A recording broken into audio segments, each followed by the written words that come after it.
Welcome to NTD Evening News. Our top story tonight, President Trump signs the 200th executive order of his second term. He's renaming the Department of Defense to the Department of War. What the president and Secretary Pete Hegseth say about the move, plus a big announcement on next year's G20 summit. Mario Tsu and Luis Eduardo Martinez bring us the latest. Kyiv says Western allies plan to deploy thousands of foreign troops in Ukraine after the war ends. Arian Pozdar has more on the role the U.S. could play and the warning now coming from Russia. It's been 700 days since the Hamas terrorist attacks on October 7th. The group releases another hostage video while Israel ramps up strikes in Gaza City. Jason Perry with the details. And hundreds of illegal immigrants arrested at a Hyundai facility, most of whom are South Korean nationals. South Korea now reacting. Jason Blair reports.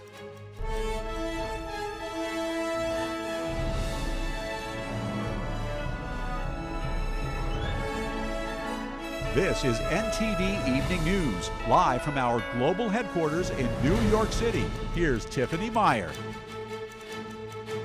Good evening, and thank you for joining us tonight. President Trump with a big announcement on next year's G20 summit. He also signed the 200th executive order of his second term.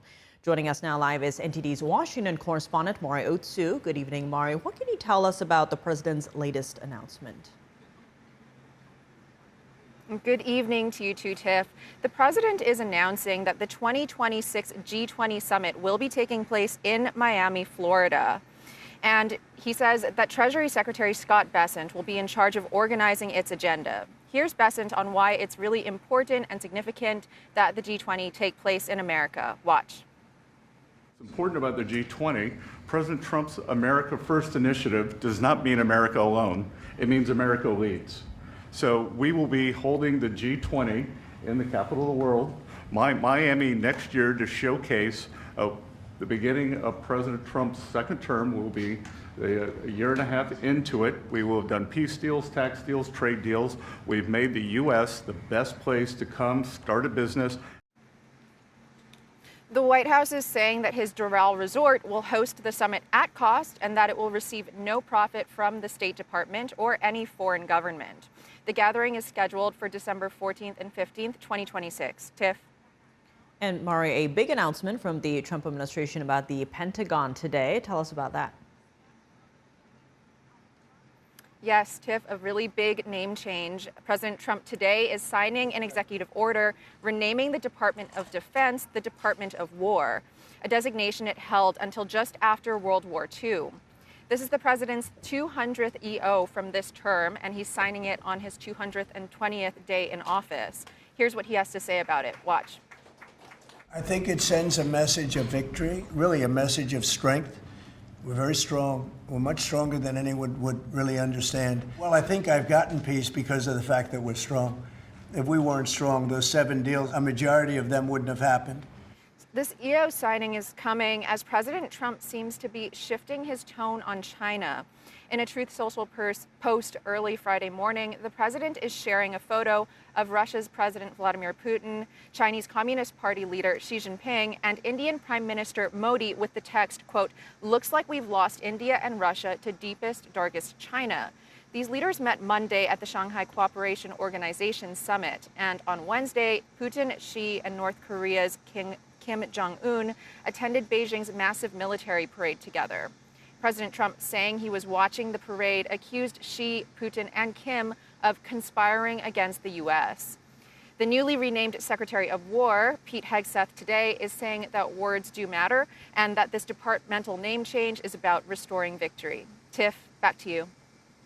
All right, Mari, thanks for those updates.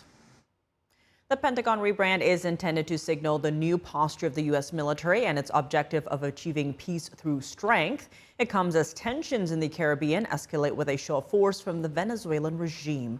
Our Washington correspondent, Luis Eduardo Martinez, has the details. At your direction, Mr. President, the War Department is going to fight decisively, not endless conflicts. It's going to fight to win, not to lose. We're going to go on offense, not just on defense. Maximum lethality, not tepid legality. Violent effect, not politically correct. We're going to raise up warriors.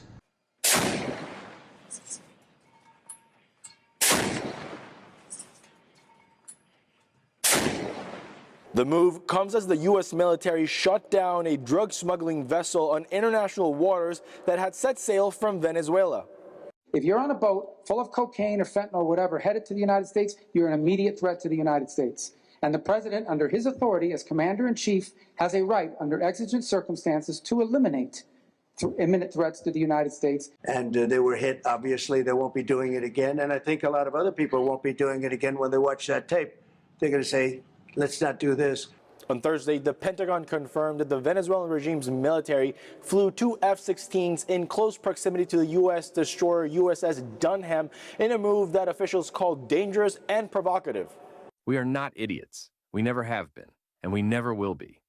We are facing extremist forces from the north, Nazi extremists, and humanity must know this. Venezuela is on the front line of the fight for humanity, for the right to peace. I'm speaking to the imperialist of the north. We're getting ready and we will fight if you dare set foot in Venezuela.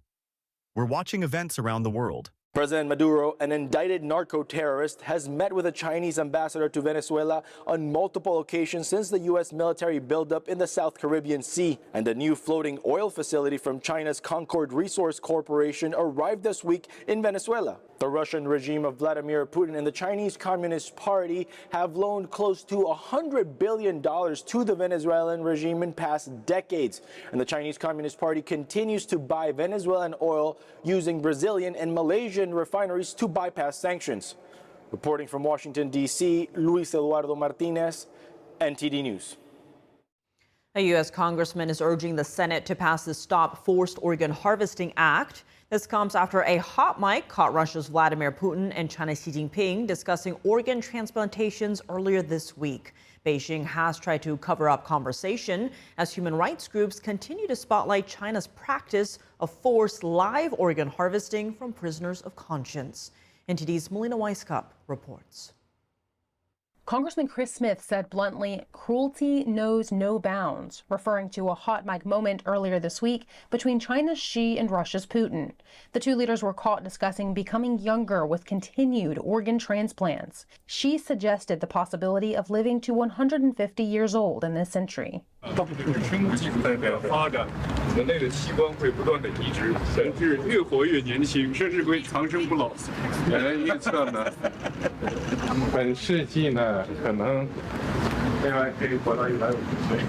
Following the incident, Western media reports highlighted the moment in shock, while Beijing sought to cover it up.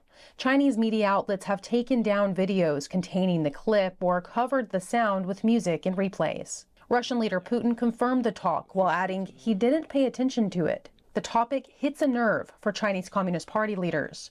Human rights activists are working to expose the CCP's forced live organ harvesting.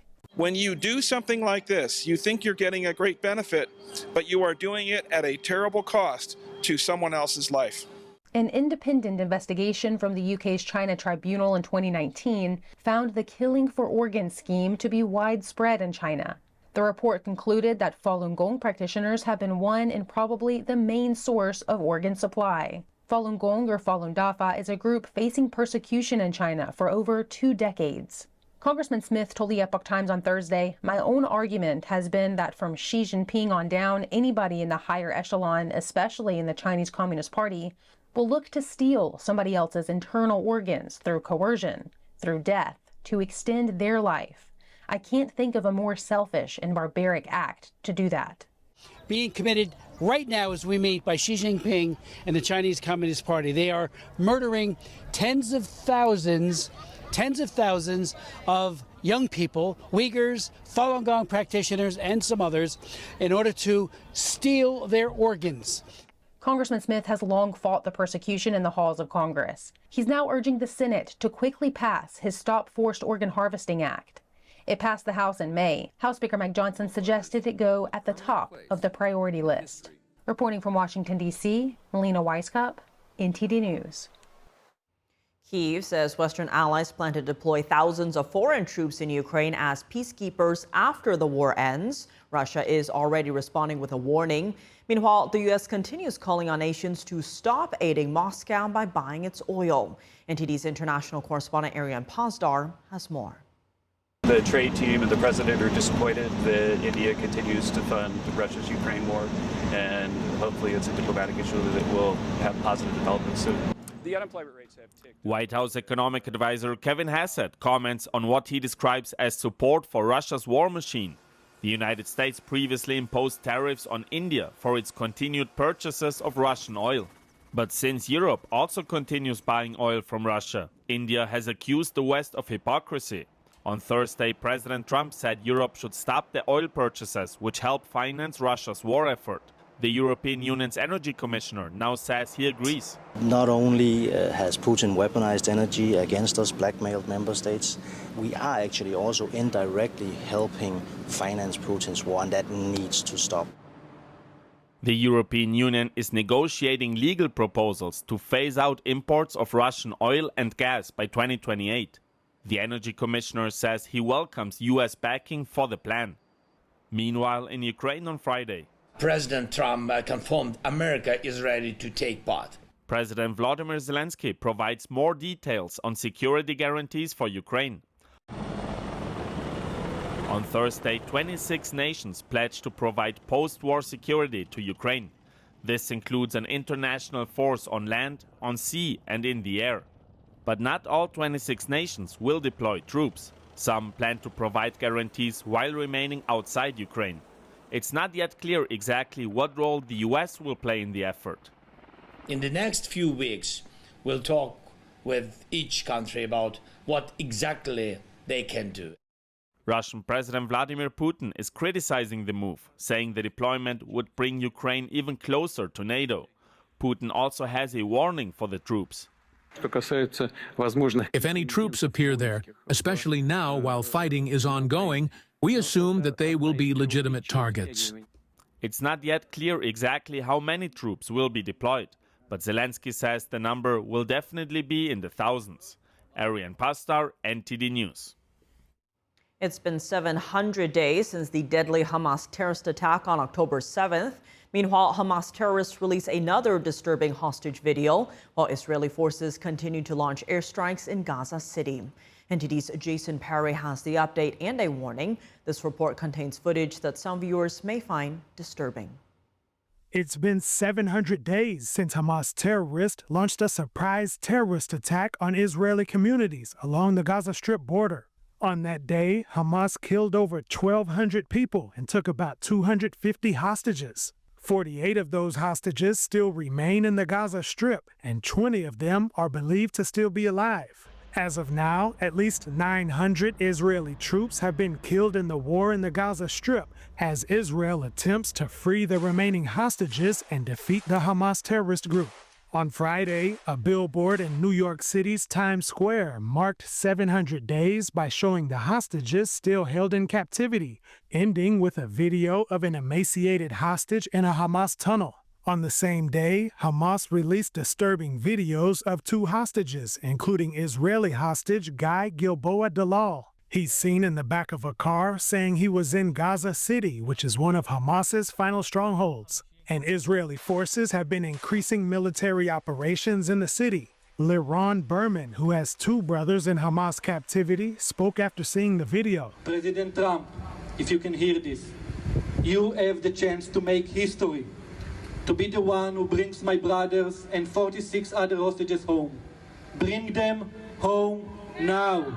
Hamas said on Wednesday that they were ready to make a deal to release all of the remaining hostages. However, the office of Israel's prime minister said on Friday that any deal to release all the hostages would have to also include the disarming of Hamas and Israeli control of the Gaza Strip, among other things. And that, quote, "No evil propaganda video will weaken us or divert us from our determination to achieve these goals." Israeli forces recently released a video they say illustrates how Hamas typically uses a high-rise building in Gaza City for terrorist activity. It includes cameras for watching the surrounding areas, a floor for gathering intelligence, another floor for snipers and anti-tank firing positions, and even explosive devices placed outside and an underground tunnel route.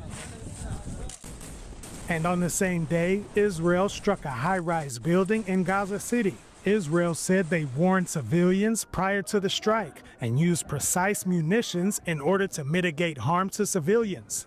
Israel also said that in the coming days, they will be striking other structures in Gaza City that are being used for terrorist activity. Jason Perry, NTD News. 475 illegal immigrants have been arrested at a Hyundai facility in Georgia. Homeland Security Investigations says it was the largest single-site operation they've conducted. South Korea expressed concerns in its reaction to the raid. NTD correspondent Jason Blair has more. The investigation resulted in the arrest of 475 individuals and is focused on ensuring accountability for those who violate the law and uphold the rule of law. The largest single-site raid in the history of Homeland Security investigations took place at a Hyundai plant in southern Georgia on Thursday. Special Agent in charge Stephen Schrank confirmed that many of the detainees are from South Korea. There was a majority of Korean nationals from the 475. South Korea's foreign ministry spokesperson reacted and said that officials have been in touch with the U.S. Embassy in Seoul. The economic activities of our companies investing in the United States and the interests of our citizens must not be unduly violated during the course of U.S. law enforcement. Several other agencies, including the FBI and ICE, were also involved in the operation. As we had determined through our investigation in advance and certainly experienced yesterday, there was a network of subcontractors and subcontractors for the subcontractors there. So the employees worked for a variety of different companies that were on the site. Hyundai said in a statement, as of today, it is our understanding that none of those detained is directly employed by Hyundai Motor Company. FBI Atlanta says, quote, "We remain committed to upholding the law and working closely with our partners to ensure accountability and maintain the integrity of our communities." The arrest took place at the Hyundai LG battery plant construction site. The site spans about 3,000 acres in Elabel, Georgia, which is about 20 miles outside of Savannah. Reporting from Washington, D.C., Jason Blair, NTD News. With ICE arresting hundreds at a Hyundai car factory in Georgia, how will this impact other companies that employ illegal immigrants? Hear from Matthew Silverman, the national president of the Federal Law Enforcement Officers Association, tonight at 7 p.m. Eastern on NTD's Capitol Report. 2 suspects have been arrested for the June shooting death of a congressional intern. U.S. Attorney for the District of Columbia, Janine Pirro, briefed reporters today on the arrests. Individuals have been arrested, and this is a critical step in justice. But our work is not done as we continue to seek a third suspect in this case. Charges have been filed against 2 individuals. A 17-year-old juvenile by the name of Jalen Lucas. He is a juvenile, now charged in adult court. Another 17 years old, Kelvin Thomas Jr., another juvenile being charged in adult court. Both of them charged with murder while armed under the D.C. Code 22-2101, which is murder in the first degree. Pirro told reporters several guns were found at the scene. Intern Eric Jackum was fatally shot in D.C. on June 30th. The 21-year-old had been interning for Kansas Representative Ron Estes at the time of his murder. The arrests come as President Donald Trump has deployed National Guard troops to D.C. in an effort to rein in violent crime. The Attorney General for the district has sued to stop the deployment. Coming up, Warner Brothers files a lawsuit against an artificial intelligence company, accusing it of copyright infringement. The studio says the AI-generated images and videos feature its iconic characters without permission. Christina Corona has more on the case. And the world's richest person could become richer. A new pay package could make Elon Musk the world's first trillionaire. David Lamb reports after the break.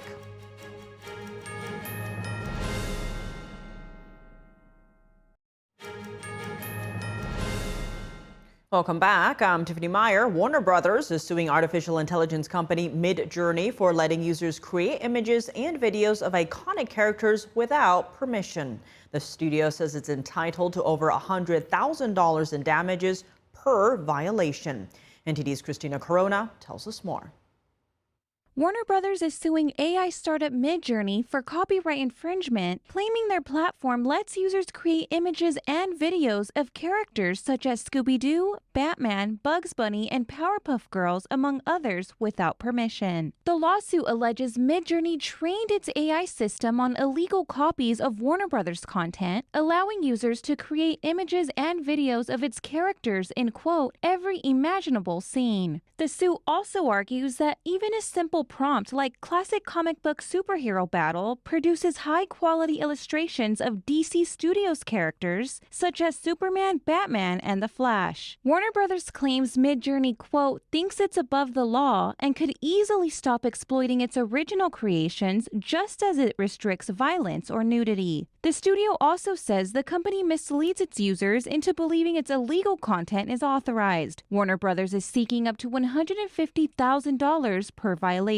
Midjourney has not yet commented on the suit. This marks the third major Hollywood studio to take Midjourney to Los Angeles federal court, following a joint lawsuit filed by Disney and Universal in June. Midjourney denied wrongdoing in that case, saying that its AI was trained on billions of public images in order to understand visual concepts and their link to language. Christina Corona, NTD News. Elon Musk could become the world's first trillionaire. Tesla has proposed a massive pay package to keep the CEO focused on bold growth targets. NTD's David Lamb reports. The Tesla board is ready to offer a massive compensation plan to Elon Musk worth $1 trillion. This would be the largest corporate pay package in history. As the world's richest person, Musk has consistently asked for a bigger stake in Tesla, even amid a legal battle over his 2018 pay package. This new package is about 18 times more. As of Friday, Tesla has a market cap of $1.1 trillion, close to what the company is offering Musk. Tesla's special committee said they want to retain Musk due to his transformation of Tesla and a track record of revolutionizing businesses including PayPal, SpaceX, and Neuralink. Under the plan, Musk would receive up to 12% of Tesla stock. That's if he can get the company to hit its target market value of $8.5 trillion by 2035 and bring in $400 billion in sustained annual earnings. Musk has said that Optimus humanoid robots could make Tesla worth $25 trillion, predicting the robots would account for around 80% of Tesla's value in the future. David Lamb, NTD News. The European Union has fined Google roughly $3.5 billion for breaking its competition laws. EU officials accused the tech giant of unfairly undercutting smaller competitors in the online advertising market. The European Commission said Google violated antitrust laws by leveraging its size and tech industry dominance to control the display advertising business. Google has 2 months to tell regulators how it will comply with the ruling. It plans to appeal. President Trump threatened a tariff investigation into the EU in response to the ruling. A stir in Britain as the Deputy Prime Minister resigns following a tax scandal. This puts additional pressure on Prime Minister Starmer's left-wing government, which faces a growing challenge from the right-wing Reform UK party, currently leading in the polls. NTD's international correspondent Malcolm Hudson has more on this. Deputy Prime Minister Angela Rayner resigned on Friday. It follows a tax scandal where she underpaid £54,000 of property tax when buying a second home. Britain's independent ethics advisor ruled she had breached the ministerial code. Rayner said she deeply regretted not seeking specialist tax advice. Her departure is a damaging blow to Prime Minister Keir Starmer, given that he gave his full support to Rayner when she was first accused of tax evasion. Conservative Party leader Kemi Badenoch said Starmer once promised honesty and integrity in politics. What we are seeing is hypocrisy on an epic scale. Angela Rayner has done far worse than breaking the ministerial code. Paying taxes is the law, it's not just an internal rule. Starmer has now suffered the most ministerial resignations outside government reshuffles of any Prime Minister at the beginning of their tenure in almost 50 years. More even than Boris Johnson in his chaotic period in office. Replacing Rayner as Deputy Prime Minister is David Lammy, who has also become Justice Secretary. Yvette Cooper moved to his former role as the new Foreign Secretary, while Shabana Mahmood takes Cooper's place as Home Secretary. Reform Party leader Nigel Farage said the Labour Party is in deep crisis and claimed Britain could have an early election. I think there is every chance now of a general election happening in 2027, and we must be ready for that moment. Farage said his party is preparing to make Britain great again. Members of the public react to Rayner's resignation. I think it's unfortunate because I think she could have done some really impressive things. She was a formidable character in Parliament, but it's a shame she did it. It's a good thing she got caught and she resigned. I don't know what's going to happen with the Labour Party because of it. I don't think they're doing a good job, but I'm quite unfortunate that Angela Rayner in opposition was against sleaze, and then she's caught up in sleaze in the first business transaction she has made as a Deputy Prime Minister. Reform is currently leading in the polls, suggesting they are on course to take power at the next election. Malcolm Hudson, NTD News. France's government may be on the brink of collapse. Opposition parties, including the Socialists and the National Rally, plan to vote against Prime Minister Bayrou's confidence motion on Monday. President Emmanuel Macron could appoint a new prime minister, call new snap elections, or even resign. NTD international correspondent David Yves reports from Paris. France's government is likely to collapse on Monday, September 8th. Just 2 days before a massive demonstration that has been planned for weeks and amid widespread calls to block the country, Prime Minister François Bayrou has called for a confidence vote. Opposition parties, including the main left-wing party, the Socialists and the National Rally, have said they will vote against him. That is enough to dismiss the Prime Minister, who is expected to resign. At the heart of the confidence vote is Bayrou's push to implement unpopular budget cuts for 2026, including the removal of 2 public holidays. Former National Rally economist and councillor Philippe Murer says the main point of opposition is the high taxes hitting the middle class, which have been implemented to sustain France's budget. In fact, what is happening is that the Prime Minister's proposals, which always involve hitting the middle and working classes to reduce the deficit, are actually very unpopular in France. So he is unable to find a majority to push through his reforms. According to an LAB poll published this week, Emmanuel Macron has only 17% approval in France, the lowest score ever recorded for a French president. The Bayrou government, the Prime Minister, is going to fall, and we find ourselves in the midst of a political crisis. 70% of French people want Bayrou to leave, but they also want President Macron to leave. So we are in a political crisis, with France completely politically gridlocked. One possible scenario is that Macron could appoint a new prime minister, potentially from the center-left. Other options include calling snap elections or even resigning. However, having already organized the snap elections in 2023, this option may seem off the tracks. The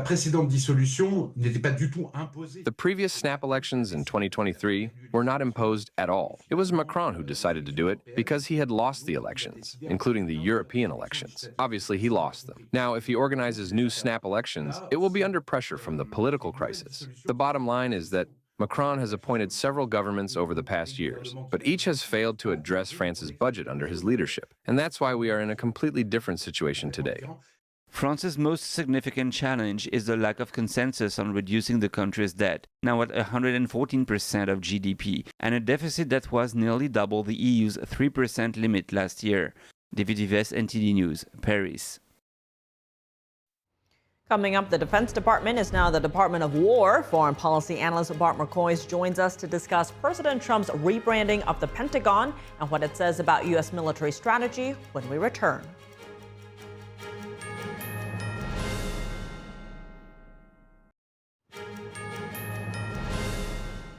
Welcome back. I'm Tiffany Meyer from the Department of Defense. Back to the Department of War. Here to discuss President Trump's decision to rename the Pentagon is Bart Marcois, former policy analyst and Energy Department official.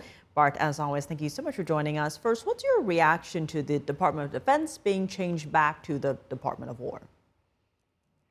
I like it. It's a very muscular move. It's a strong move, and it sends a very strong signal to our allies and our enemies alike.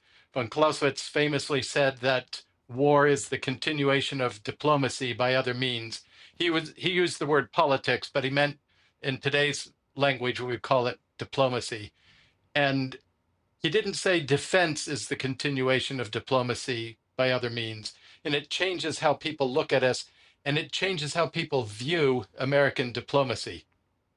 When it comes to messaging, why do you think it's being done now?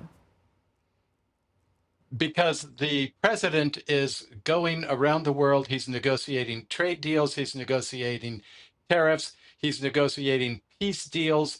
He is looking at Russia and seeing that Vladimir Putin refuses to take the off-ramp to peace that he so generously created for him to get out of Ukraine. He sees that China is still continuing to pursue aggressive policies.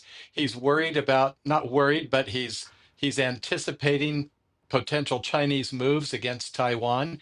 And he's saying to Russia, China, Iran, anybody, North Korea, anybody who's listening, Venezuela, this, if you don't take diplomacy, what awaits you is war. Digging into that, this does come on the heels of the military parade in China, where both Russia's Putin and North Korea's Kim Jong-un joined Xi. As a former diplomat, talk to us about the broader significance here, as in what message is that sending to other countries, specifically our adversaries? Well, those three are trying to send a message of unity, and India has always wanted to be the leader of the non-aligned movement, and they've always been close to the communist countries, to Russia in particular. They're upset at the 50% tariffs because Trump put the high tariffs on them because they wouldn't stop buying Russian oil. But I think the message rings hollow, especially because India and China are still not at peace with one another. They're still fighting over the border. They're still upset over the border. And President Trump is sending a counter message saying, look, you folks out there in the world who are watching this, China can parade all of the copies of American defense materials that it wants, but we are still the dominant superpower, and don't think that you can make an alliance for war. You want to make other alliances with China, knock yourself out, but don't think you can make an alliance in war against us, because we will not sit back for it. And I want to go back to your first point of it being a very masculine name. We've seen the Army hit its recruitment goals 4 months ahead of schedule. How do you think a name like Department of War will impact morale? For example, Pete Hegseth often talks about bringing back the warrior ethos. I think that they could finance whatever costs there are associated with changing logos and changing, stationery and what have you, simply by selling T-shirts. They're going to sell 100 million T-shirts that say Department of War on them in the first 30 days. It boosts it. Let me tell you a story, Tiffany. I don't know, 15 years ago, maybe, I was taking a quick flight from Washington, D.C. to Nashville, and I was seated in row 1, seat B. I was thrilled. First seat, first guy off the plane when we landed. I walked onto the plane and I couldn't see. It was dark. There were hardly any lights, just the running lights that they had on. All the other lights were turned low. And I sat down in my seat, and there was some guy next to me, and he had taken the whole of the armrest between us. And I thought, what's with this guy? And he didn't move. He didn't say anything. Once my eyes adjusted to the light, forgive me, I looked over and I realized he was a Marine. He had been wounded, and he was in a body cast, and his arms were in a cast, and they were out like this. And they had turned the lights down because he was being brought home from Bethesda Naval Medical Center to be at a hospital near his family. He had been wounded in Afghanistan.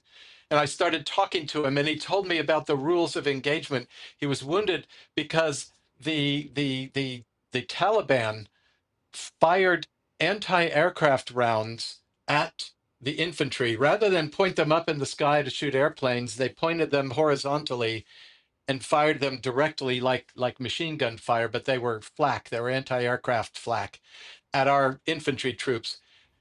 Our infantry rules of engagement said that when they were fired on out of a mud hut, they could not fire back until they saw the person pulling the trigger. because there might be women and children in that mud hut. This was under Barack Obama.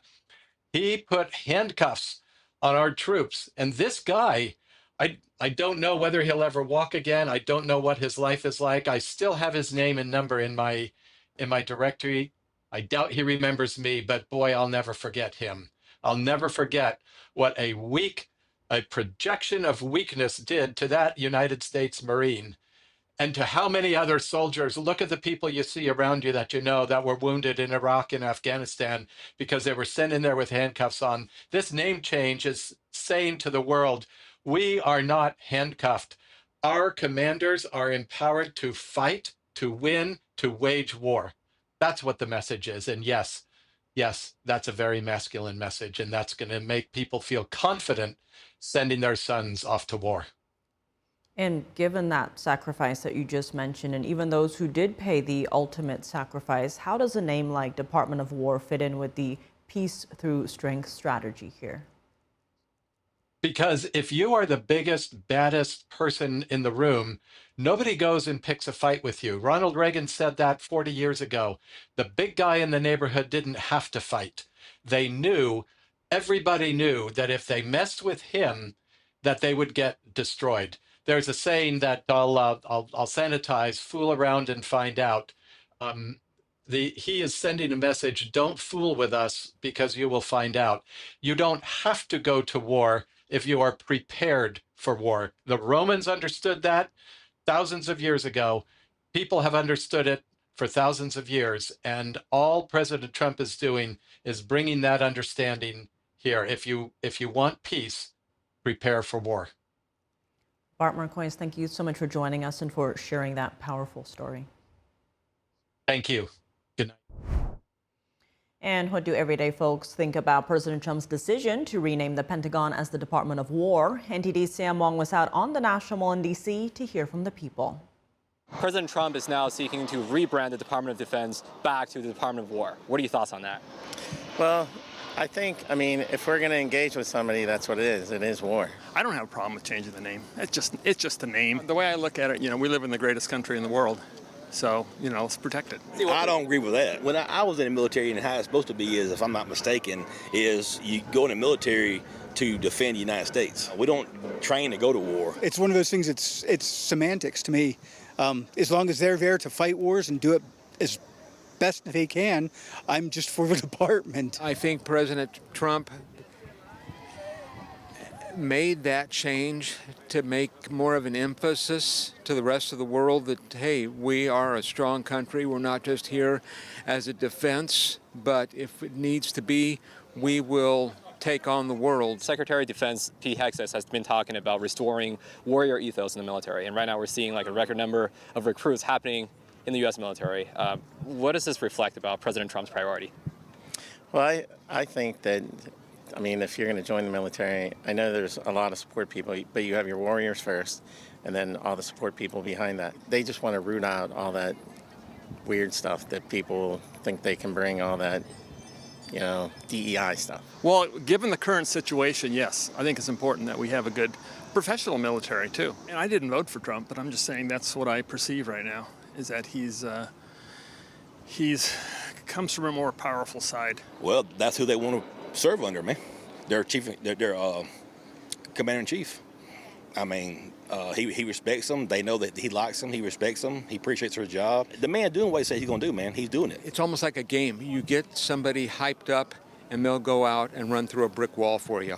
And I think that's what being created here. And it reflects the need to have strength.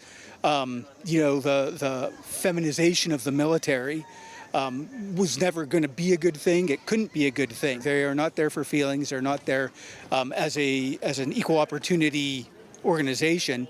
They need the best people ready to do the job that they have to do, which is defend us.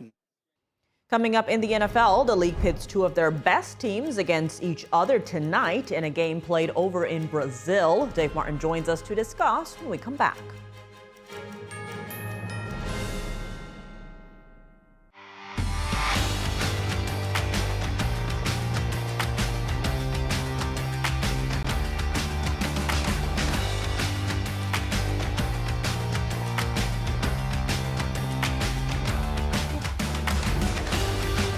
now for your sports news. We're joined by NTD's Dave Martin. Dave, plenty going on right now, but let's start in tennis at the U.S. Open as Novak Djokovic and Carlos Alcaraz battled this afternoon for a spot in the finals. What is the latest on that? Yeah, Alcaraz won, dropped Djokovic in 3 sets this afternoon. Now, Djokovic did have a window of opportunity there early in the second set, took a 3-0 lead. Alcaraz, though, fought back to force a tiebreaker, which he won, and then he finished him off 6-2 in the third set. So Alcaraz will advance to the finals now. He'll face the winner of tonight's match. That'll be number 1 ranked Jannik Sinner against 27th ranked Felix Auger-Aliassime. Now, Sinner's actually lost 2 of their 3 career matches, though. Now, in the women's draw last night, number 1 ranked Aryna Sabalenka and 8th ranked Amanda Anisimova each came back to win last night in their semifinal round matches after dropping their first sets, respectively. They'll play in the championship tomorrow afternoon. Now, Sabalenka will be going for her 2nd straight U.S. Open title. Anisimova, the American, will actually be looking for her first major championship. So finally get down to some big matches here at the U.S. Open, and I'm finally getting the hang of some of these names here, you know? Hopefully I'll remember them for the Australian Open come January. Wow, we'll have the big finale too. Looking at the NFL, though, the Chiefs play the Chargers tonight over in Sao Paulo, Brazil. What is the reason for playing overseas? Yeah, you know, they say it's to grow the game or interest in it, which really roughly translates to more money. I mean, the more interest the league gets overseas, the more it can get through its media rights, much like the NBA has with China. And putting one of their marquee teams over there, the Kansas City Chiefs, is a good way to do it. Now, it's certainly not ideal for them to have to travel there and then come back and play in the U.S. just 9 days later. Let's actually listen to what some of the players said about this arrangement. The biggest thing is that this is a challenge coming down here to Brazil, a 12-hour flight, playing 2 days after that. You know, it's a unique and a different experience, but at the same time, you know, it's something that's going to make us, you know, feel that much more proud about what we're doing over here if we can come out with a win. Man, it's the last one on the contract right now, but I'll tell you what, I'm feeling young and I'm feeling ready to rock, baby. Look how loose that shirt is, man. It looks great. God, man, this thing was a little tighter last year. American football worldwide, and you can see the fan base in Brazil, and so we're getting to bring the game that we love to them, and so I'm super excited to get out there and play in front of the fans. They look pumped. It's going to be a great environment, and that's what we want to do when we play this profession, is play in front of fans that want to see football, and that's what we're getting the opportunity to do. So Chiefs versus Chargers tonight, 8 p.m. Eastern time over in Brazil. It's going to be streamed on YouTube. So, of course, whoever has Patrick Mahomes on their fantasy football team, well, I would assume will be certainly watching tonight. Maybe we should let the viewers know that Tiff and I are both in NTD's Fantasy Football League. Somehow you got Mahomes on your team. I did not get Mahomes, or really a very good team, unfortunately. So Means you get to give me tips. I'm certainly willing to take him off your hands, Tiff, of course. We'll see how he does tonight. Shifting gears to WNBA news, though, Indiana Fever star Caitlin Clark has been ruled out for the rest of the season. What happened here? Yeah, she was originally injured back on July 15th with a groin injury. It didn't seem initially like this was going to be a long injury. The team listed her as day-to-day back then. She pulled out of that weekend's All-Star game, but apparently it just has not gotten good enough for even her to practice. And her Indiana team plays their final regular season game next Tuesday in the playoff start, so she just really run out of time here. So she only played 13 games this season out of 44, and she'd already missed earlier time with a couple of leg injuries on the other leg. This was her right groin. Now, apparently she'd also suffered a bone bruise on her ankle during a recent workout. She was actually rehabbing both the groin injury and the bone bruise at the same time. Now, meanwhile, her Indiana Fever team are still in the running for the final playoff spot with 3 games left. But too bad for Clark, and certainly for the crowds that come to see her. No Caitlin Clark here for the postseason, so it's kind of unfortunate for the NBA, but hopefully she is fully recovered for next season. Quite a lot of injuries right there that you just pointed out. Yeah, she's had a tough time. Amazingly, she didn't have an injury last year or 4 injuries in college, or 4 years in college, I should say. Maybe it's, added up. Maybe.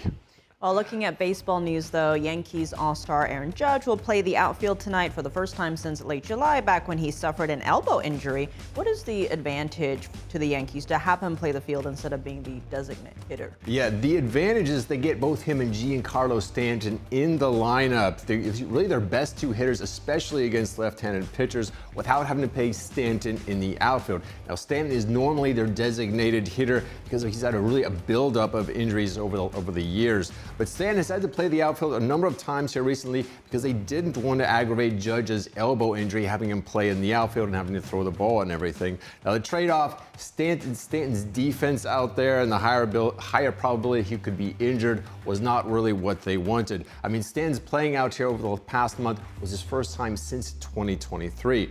Now Judge, meanwhile, too, has not exactly excelled as a designated hitter, hitting just .242 with 6 home runs in these 27 games. He still leads all of baseball, though, in batting average, on-base percentage, slugging percentage, total bases, a whole lot of statistics, though. Still could be in line for a third MVP award. So his Yankees will play host to the Blue Jays tonight.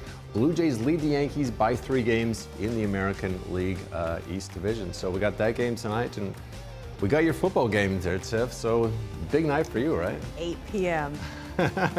You got it. YouTube. Yep. Well, Dave, as always, thanks for joining us. Well, thank you, Tiff. And that's all for today's news. Round-the-clock coverage, visit us at ntd.com/live or download our NTD app. Thanks for tuning in. I'm Tiffany Meyer. Good night.